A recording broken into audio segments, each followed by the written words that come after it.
Graphic design کو serious پر خوش آمدید۔ آج کے سبق میں ہم نے کاپی پیسٹ کے بارے میں جانا ہے۔ کاپی پیسٹ عموماً طور پر کمپیوٹر کی دنیا میں استعمال ہونے والے ایک عام سے لفظ ہے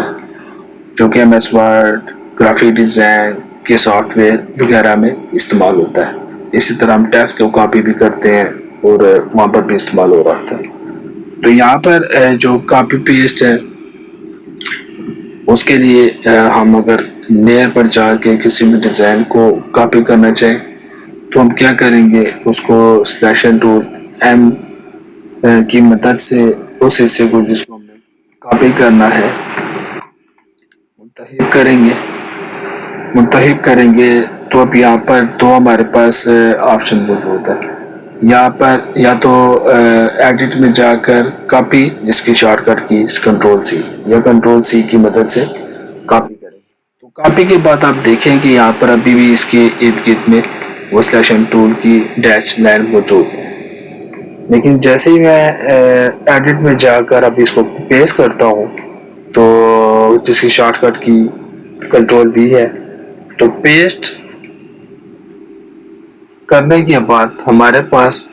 یہاں پر ایک نئی لیئر بن چکی ہے جس میں وہ ڈیزائن جو ہم نے منتخب کیا تھا اس کی کاپی کا وہ حصہ آ چکا ہے۔ تو اگر میں وی کی ٹول کی مدد سے اس نئے ڈیزائن کے حصے کو اٹھاتا ہوں تو ہم دیکھیں گے کہ جو نیلا بیک گراؤنڈ ہے اس کی کاپی یہاں پر آ چکی ہے۔ اب آپ کو یہ بظاہر نظر آیا کہ ہم نے مسجد کو بھی منتخب کیا ہے، لیکن مسجد والا جو حصہ ہے یہ ایک الگ سے لیئر پر موجود تھا، اس لیے یہ کاپی نہیں ہوا۔ ہم نے اگر اس لیئر کو منتخب کرتے ہوئے کاپی کرتے تو صرف مسجد کے جو آئیکن ہے یہ کاپی ہوتا اور نیچے جو بیک گراؤنڈ ہے وہ الگ سے لیئر پر موجود ہے، وہ کاپی نہ ہوتا۔ اب اگر مجھے مسجد کے آئیکن کو جو ہے کاپی کرنا ہے تو یہاں پر جو مسجد کے آئیکن ہے، مسجد کے جو لیئر بنی ہوئی ہے اس کے اوپر موجود ہے، تو میں لیسو ٹول کو منتخب کرتے ہوئے پولیگون لیسو ٹول میں منتخب کرتا ہوں اور جس حصے کو میں نے کاپی کرنا ہے اس کے حصے سے باہر جا کر ایک سلیکشن کروں گا۔ اب دیکھیے کنٹرول سی کے بٹن کو میں دباتے ہوئے جب کاپی کر لوں گا اور ایک یہیں پر جا کر کنٹرول وی کی مدد سے پیسٹ کروں گا تو ہم دیکھیں گے جو نئی پیسٹ ہوئی ہمارے پاس ڈیزائن آیا ہے اس کے دائیں بائیں جانب کے جو حصے ہیں وہ نہیں آئے۔ اس کی وجہ یہ تھی کہ اس کے لیئر پہ جو موجود ڈیزائن ہے اس کا بیک گراؤنڈ نہیں تھا، یہ ٹرانسپیرنٹ تھا، اس وجہ سے وہ سائز میں شامل نہیں ہو گیا۔ اب اگر مجھے اپنے ان عناصر کو کسی نئی فائل میں جو ہے کیا کرنا ہے، پیسٹ کرنا ہے، تو اس کے لیے میں کیا کر سکتا ہوں، میں سب سے پہلے ایک نئی فائل بناؤں گا۔ نئی فائل بنانے کے لیے دو ہمارے پاس طریقے ہیں کہ فائل میں جا کے نیو کو کلک کریں یا پھر کنٹرول نیو کی مدد سے نئی ڈاکومنٹ بنائیں، اور نئی ڈاکومنٹ یہاں پر بناتے ہوئے کریٹ بٹن دبا لیں، جو متعلقہ آپ کو فائل کا سائز چاہیے وہ یہاں پر آپ سیٹ کر لیں،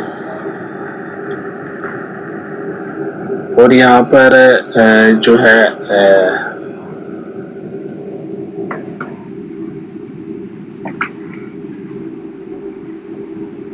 لیسو ٹول کی مدد سے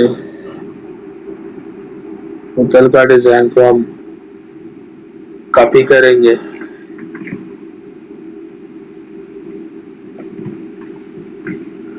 اور اپنے ڈاکومنٹ میں آتے ہوئے کنٹرول وی کی مدد سے پیسٹ کر دیں۔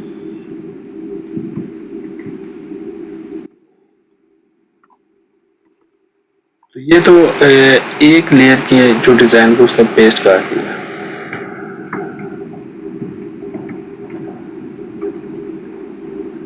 مجھے امیج کی سائز کچھ بڑھا لینا چاہیے تھا۔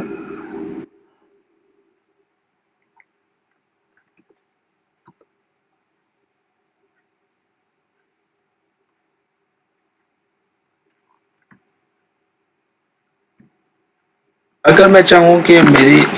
لیئرز ایک یا ایک سے زیادہ دو یا دو سے زیادہ وہ تمام کی تمام کاپی ہوتے ہوئے نئے ڈاکومنٹ میں چلی جائے. اس کے لیے میں متعلقہ لیئر منتخب کروں گا. منتخب کرنے کے لیے میں کنٹرول کا بٹن دباتے ہوئے جو لیئر منتخب کرنی ہے اس کو ماؤس کی کلک کی مدد سے اور کنٹرول کا بٹن دبائی رکھے ہوئے منتخب کر لوں گا. اور یہاں پر لے جا کر وی ٹول کی مدد سے جبکہ میرا کرسر اس ڈیزائن کے اوپر ہے تو میں نے اس ڈیزائن کو ڈریگ کرتے ہوئے جو نئی فائل کا ٹیب ہے اس پر لے جاؤں گا. اور یہاں سے لے کر جاتے ہوئے یہ دیکھیں کہ اس کے ٹیب پر آپ کو ضرور جانا پڑے گا, اس سے باہر آپ کا ماؤس نہیں جانا چاہیے. پھر اس طرح اس کو ڈریگ کو چھوڑنا نہیں ہے اور اس کے جو ڈیزائن کا آرٹ بورڈ ہے اس میں لے جا کر آپ نے ماؤس کو چھوڑ دینا, ریلیز کر دینا. تو ہم دیکھیں گے کہ بہت آسانی سے ہماری وہ جو لیئرز ہیں یہاں پر آ چکی ہیں. تو یہ ہمارا سبق تھا آج کا کہ آپ نے کس طرح کاپی اور پیسٹ کو ایڈوب فوٹوشاپ پہ استعمال کرنا ہے.